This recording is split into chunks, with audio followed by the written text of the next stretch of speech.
অথচ পৃথিবীর সব সৃষ্টির তুলনায় আল্লাহ মানুষকে এত সম্মান দিয়েছেন। মানুষের অ্যাক্টিভিটিস, মানুষের কাজ কারবার, মানুষের শরীর এমন কিছু সেট করে দিয়েছেন আল্লাহ। সম্মানিত মা বোন যারা বিভিন্ন জায়গায় আসেন, পৃথিবীর ময়দানে নবীজি আপনাদেরকে ঘোষণা দিয়েছেন আপনারাও সম্মানিত। শুধু সম্মানিত না, আপনারা আরো বেশি। দুনিয়ার ভেতরে নবীজি জানিয়েছেন আদ-দুনিয়া কুল্লুহা মাতাউন ওয়া খায়রু মাতা'id দুনিয়া ইমরাতুস সালিহা। এই পৃথিবীর সব কিছু সম্পদ, এর ভেতরে উত্তম সম্পদ হচ্ছে আল্লাহওয়ালা মেয়ে মানুষ। সুবহানাল্লাহ বলতে পারেন না? মেয়েরা যারা এসেছেন, কয়েক মিনিট আপনার জন্য বলছি, কারণ আপনারা কষ্ট করেছেন। এই পৃথিবীতে আল্লাহওয়ালা মেয়ে মানুষ কাকে বলে? খালি মাথায় পট্টি বাঁধলে, হাতে তসবিহ নিলে, সকালে কোরআন শরীফ পড়ি, এই করলে আল্লাহওয়ালা হওয়া যায় না। আল্লাহওয়ালা কোন মেয়ে মানুষ যদি দাবি করতে চায়, 4টা কাজ তার জীবনে থাকা লাগবে। কয়টা? আরো জোরে আর একবার বলেন। 1 নম্বরে তার জীবনে থাকতেই হবে, মাস্ট বি ইদা নাজারা ইলাইহা সাররাতুহু। স্বামী যদি তাকে কোনো কাজের আদেশ করে জীবনে, মাস্ট বি যত গুরুত্বপূর্ণ কাজ থাক, সব কাজ বাদ দিয়ে স্বামীর আদেশ মানতে হবে এবং তাকে আনন্দ দেওয়া লাগবে। আজ বাংলাদেশে পরকীয়া প্রেম, শুধু এই পয়েন্টটার উপরে আমল নেই। এই কারণে স্বামী বাইরে থেকে আসে, স্ত্রীর কাছ থেকে রেসপন্স পায় না, যেটা পাওয়া দরকার ওগুলো পায় না, তখন অন্য জায়গায় লাইন করে। এটা একটু জোরে বলা যাচ্ছে না? আর একটু জোরে বলেন। হ্যাঁ বলেন, আর একবার বলেন। হ্যাঁ, তার মানে এলাকায় সব কাজ চলছে। পরকীয়া প্রেমে যারা আছেন, না আমি শুধু আপনাদের দোষ দেব না, সম্মানিত মা বোনেরা, আপনাদের এই ছোট মনের কারণে মনে করেন এ আর কি, এতটুকুই কি হয়? কি হয় মানে, পুরুষকে আল্লাহ বানিয়েছেন ওইভাবে। যত সৃষ্টি আল্লাহ বলেন আমার যে সৃষ্টিগুলো আছে তার ভেতরে আমি জোড়া তৈরি করেছি তোমাদের। আমিন আয়াতিহি আন খালাকা লাকুম মিন আজওয়াজিকুম লিতাসকুনু ইলাইহা ওয়া জাআলা বাইনাকুম মাওয়াদ্দাতাও ওয়া রাহমা। আমার অনেক নিদর্শন আছে, এর ভেতরে অন্যতম নিদর্শন এটা, আমি তোমাদের থেকে তোমাদের জোড়া বানিয়েছি যেন তোমরা সেখানে শান্তি স্বস্তি ফিরে পাও। বাইরে থেকে লোকটা বিভিন্ন জিনিস দেখে আসে, বাড়ি আসার পরে যখন রেসপন্স পায় না, স্ত্রীর কাছ থেকে যেটা আশা করেছিল পায় না, ও বাধ্য হয়ে তখন অন্যজনের সাথে লাইন করে, হয় ভাবির সাথে, নাই প্রতিবেশীর স্ত্রীর সাথে, নাই বিবাহিত কোনো মহিলার সাথে। আমি আশা করবো এই 3টা আছে শব্দ বললাম, ভাবি, প্রতিবেশীর স্ত্রী অথবা বিবাহিত কোনো মহিলা, 3টাই কিন্তু জীবনও আপনি এদেরকে বিয়ে করতে পারবেন না যতক্ষণ তার স্বামী তালাক না দেয়। এই জন্য লাইন যারা এরকম জায়গায় করেছেন, কোনোদিন তো বিয়েও করতে পারবেন না, আর সারা জীবন কষ্ট করে মরবেন। এই জন্য আশা করছি এই মুহূর্তে এরকম লাইন যাদের আছে, তওবা করে ফিরে আসবেন। কারা কারা এগুলো তওবা করবেন হাত তোলেন তো। এই মুরব্বী, কার সাথে লাইন আছে আপনার? কিসের লাইন করে? 70-80 বছর বয়সে যদি এখন লাইন করে ভাবির সাথে, যৌবন বয়সে কি করিস? না, আমি শুধু হাসির জন্য বলি না, এরকম সমাজে চলছে না। হাজারো দেশে এত মানুষ ভাবির সাথে লাইন করে গল্প করছে। এটা যে কত বড় মারাত্মক অপরাধ! প্রতিবেশীর স্ত্রীর সাথে কেউ যদি উলট পালট করে, আল্লাহ বলেন এর গুনাহ কোনোদিন মাফ হবে না। এই জন্য এরকম লাইন যাদের আছে আপনি ছেড়ে দিন। হ্যাঁ, স্ত্রীর পক্ষ থেকে এই জন্য বলছি, মা বোনেরা নেককার হওয়ার জন্য শুধু নামাজ পড়া, রোজা রাখা আর কালো বোরকা পরা না। যাদের স্বামী আছে, স্বামীকে খুশি করার জন্য বাইরে থেকে আসবে, যেভাবেই হোক তাকে আনন্দ দেবেন। আপনি মনে করবেন আমি নফল নামাজের মতো সওয়াব পাচ্ছি। 2 নম্বরে ওয়াইদা গাবা আনহা হাফিজাতুহু, স্বামী যখন বাইরে যাবে নিজেদেরকে হেফাজতে রাখবেন। অতআইনু আলা দীনি যাওজাতিহা, স্বামী যদি বাইরে থাকে দ্বীনের কাজে, ইসলামের কাজে, মানবতার কাজে, তাকে আপনি সাহায্য করবেন, সহযোগিতা করবেন, উৎসাহ দেবেন। কিন্তু অধিকাংশ মেয়েদের ভেতরে এটা পাওয়া যায় না। স্বামী ইসলামের কাজ করে, একামতে দ্বীনের কাজ করে, দ্বীন প্রতিষ্ঠার আন্দোলন করে, মানবতার সেবা করে, ও বাড়ি থেকে গালি উলট পালট কথা বলে আর গালিগালাজ করে না, আপনাকে আরো সাহায্য করা লাগবে। খাদিজাতুল কুবরা রাদিয়াল্লাহু তাআলা আনহা জীবনে এক ওয়াক্ত নামাজ পড়েননি, রোজা রাখেননি, হজ করেননি, যাকাতও দেননি, তারপরও আল্লাহ একটা জান্নাতে ঘর বানিয়ে তার জন্য পাঠিয়ে দিয়েছেন, একটাই মাত্র কারণ, তিনি স্বামীকে সাহায্য করতেন। আমি কথা বোঝাতে পেরেছি? সে যদি এক ওয়াক্ত নামাজ রোজা না করেও যদি জান্নাতে একটা ঘর আল্লাহ পাঠিয়ে দেয় শুধু স্বামীকে সাহায্য করার জন্য, আপনার স্বামী যারা সত্যিই মানবতার কাজ করে বেড়ায়, ইসলামের কাজ করে, আপনি অবশ্যই তাকে সাহায্য করবেন, খাদিজাতুল কুবরার সাথে জান্নাতে যেতে পারবেন। 4 নম্বরে, স্বামী যদি কোনো কিছু পছন্দ করে, ওটা যদি জায়েজ হয়, জীবন থাকতে আপনাকে মানা লাগবে। আমি একজন স্বামী, আমি সহ যত স্বামী এখানে আছেন, প্রতিটি স্বামী আমরা চাই, আমরা পছন্দ করি বিয়ের পরে আমাদের মা বাবা আমাদের সাথে থাকবে। এই কথা বলে না কেন? 100 ভাগের 98টা মহিলা এটা চাই না।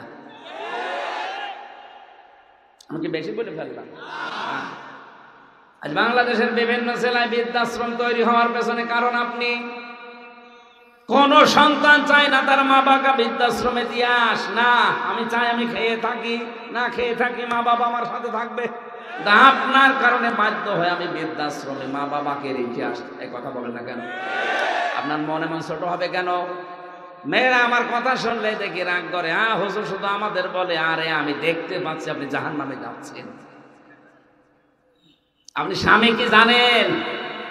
স্বামীর মর্যাদা কোথায় আপনি টের পান? নবীজি বলেছেন, আল্লাহ বাদে যদি সেজদা জায়েজ থাকতো, মেয়েদের কানের কাছে মুখ নিয়ে বলতাম যে স্বামীর পায়ে সেজদা করো। এত বড় মর্যাদা স্যার, তাকে আপনি খুশি করার জন্য কি করেছেন? তার আনুগত্য করার জন্য কি করেছেন? অথচ নেককার দাবি করেন না।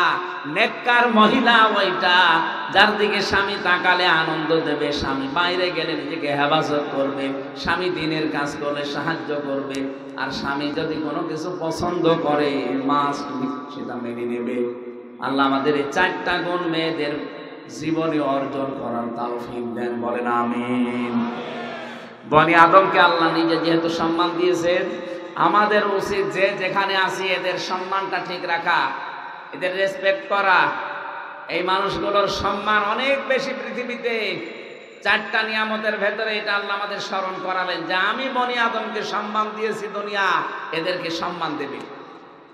ও হামালনাহুম ফিল বাররি ওয়াল বাহার, জলে স্থলে আমি তাদেরকে চলাচলের জন্য, সোজাসুজি স্মুথলি চলার জন্য এদেরকে অনেক কিছু বাহন দিয়েছি। জলের ভেতরে বহু বাহন আছে, উপরেও বহু বাহন আছে, এগুলো সব আল্লাহর নিয়ন্ত্রণে। এই জন্য আপনি যখন কোনো কিছু ছাড়বেন তখনই কিন্তু আল্লাহর নাম বলে ছাড়া লাগে। আকাশে যখন ছাড়বেন তখন বলা লাগে সুবহানাল্লাযী সাখখারা লানা হাযা ওয়া মা কুন্না লাহু মুকরিনিন ওয়া ইন্না ইলা রাব্বিনা লামুনকালিবুন। স্থলে যখন কিছু ছাড়বেন, নৌযান জলযান যখন কিছু ছাড়বেন, তখন আপনাকে বলা লাগে বিসমিল্লাহি মাজরিহা ওয়া মুরসাহা ইন্না রাব্বি লাগফুরুর রহিম। এই শব্দে লক্ষ লক্ষ কথা লুকিয়ে আছে। আল্লাহ কেন এগুলো বানিয়েছেন, কেন নিয়ন্ত্রণের দায়িত্ব আমাদের উপরে দিয়েছেন? আল্লাহ রাব্বুল আলামিন 3 নাম্বার একটা নিয়ামত স্মরণ করিয়েছেন, রাযাকনাহুম মিনাত তাইয়্যিবাত, তাদেরকে আমি হালাল রিজিক দিয়েছি। কি রিজিক? ওরা কোরআন শরীফ খুলে দেখবেন কোন জায়গায় ইবাদত করো আগে এরপরে হালাল খাও, এই কথা আপনি পাবেন না। আগে ইবাদত না, আগে হালালের ব্যবস্থা করো। ইয়া আইয়ুহাল্লাযীনা আমানু কুলু মিন তাইয়্যিবাতি মা রাযাকনাকুম ওয়াশকুরু লিল্লাহ। ইমানদারেরা আগে হালাল খাবার খাও, এরপরে আমি আল্লাহর ইবাদত করো, আমার শুকরিয়া আদায় করো। অথচ বাংলাদেশের মানুষটা বেমালুম ভুলে গেছে, সারা জীবন আকাম কোকাম করে বিশাল সম্পদের পাহাড় তৈরি করে কাবার গিলাফ ধরে কাঁদে। আল্লাহ যেন আফসোস করে বলে হাসির উপরে যে এ কোন কারণে কাবার গিলাফ ধরে কাঁদতেছে, অথচ তার টিকিট পর্যন্ত হারাম টাকার, তার শরীরের এহরামের কাপড় হারাম টাকার। এই কথা বলছে না কেন? তো ওর এই ডাকাডাকি কিভাবে আমি কবুল করবো? ফেরেশতারা তোমরাই বলো দেখি। আমার মনে হয় যারাই মারিং কাটিং করে হজে যে পড়ে থাকেন, আপনাদের নিয়ে আল্লাহ আফসোস করে ফেরেশতাদের সামনে। এই জন্য আমরা হালাল খাবার তৈরি করার ব্যবস্থা করব। আর বাংলাদেশে যতদিন কোরআনে কারিমের রাজ কায়েম না হবে, আল্লাহর কসম আপনি হালাল রুজি অন্বেষণ করার পর পাবেন না। মনে করছেন এই যে টুপিটা সুন্দর দেখা যাচ্ছে না, এর ভেতরে সুদ আছে। যতদিনে দেশে যাকাত ভিত্তিক অর্থনীতি কায়েম না হবে, ততদিন পর্যন্ত যত মানুষের মাথায় টুপি, গায়ে জুব্বা, কোনো কিছু সুদ থেকে মুক্ত না, ডাইরেক্ট ইনডাইরেক্ট। এই টুপিটা কোনো ফ্যাক্টরিতে বানানো হয়েছে, কথা বলেন না কেন? ফ্যাক্টরির মালিক ব্যাংক থেকে। যাকাত ভিত্তিক অর্থনীতি যদি কায়েম না হয়, এদেশে আপনি হালালকে হালাল, হারামকে হারাম জেনে ছেড়ে দিতে পারবেন না। এই জন্য হালাল পরিবেশ তৈরি করার জন্য ইসলাম লাগবে, মাস্ট বি। এটা যে যে জায়গায় আছে এখান থেকে চেষ্টা চালাবেন যেন এই দেশে ইসলাম অন্তত কায়েম হয়। وَفَضَّلْنَاهُمْ عَلَى كَثِيرٍ مِّمَّنْ خَلَقْنَا تَفْضِيلًا। রব্বুল আলামিন বলেন, পৃথিবীর বহু সৃষ্টি আছে, সবার উপরে আমি তোমাদের মর্যাদা উন্নত করে দিয়েছি। লাকাদ খালাকনাল ইনসানা ফি আহসানি তাকওয়িম। সব চাইতে উপরের চরিত্র, উপরের চেহারা আকৃতি তোমাদেরকে দিয়েছি, কিন্তু তোমরা যদি তোমাদের চরিত্র পাল্টিয়ে ফেলো, হারিয়ে ফেলো, সুম্মা রাদাদনাহু আসফালা সাফিলিন, একেবারে নিচে নামিয়ে দেব। এই যে চারটা বড় বড় নিয়ামতের কথা আল্লাহ আমাদের স্মরণ করিয়ে জানাচ্ছেন, পৃথিবীর মানুষেরা আমি সব সৃষ্টির উপরে তোমাদের মর্যাদা দিলাম, হালাল রুজির ব্যবস্থা তোমাদের জন্য আমি আল্লাহ করি, জলে স্থলে স্মুথলি যেন তোমরা চলাফেরা করতে পারো, যানবাহন গুলো আমি আল্লাহ ব্যবস্থা করলাম। দুনিয়ায় যত সৃষ্টি আছে সবার ভেতরে তোমাদের সম্মান আমি আল্লাহ মর্যাদা বনি আদমকে বাড়িয়ে দিলাম। এর জন্য তোমাদের কাজ হবে ইন কুনতুম ইয়্যাহু তা'বুদুন, যদি তোমরা আমার ইবাদত করতে রাজি থাকো, আমার ইবাদতে লেগে পড়ো। এখন ইবাদত কি?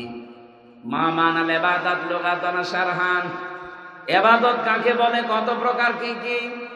কোরআন শরীফের ভেতরে ইবাদত আমি 9 প্রকার পেয়েছি। ব্যক্তিগত জীবন থেকে আন্তর্জাতিক জীবন পর্যন্ত প্রতিটি জায়গায় মানব জীবনে ইবাদত আছে।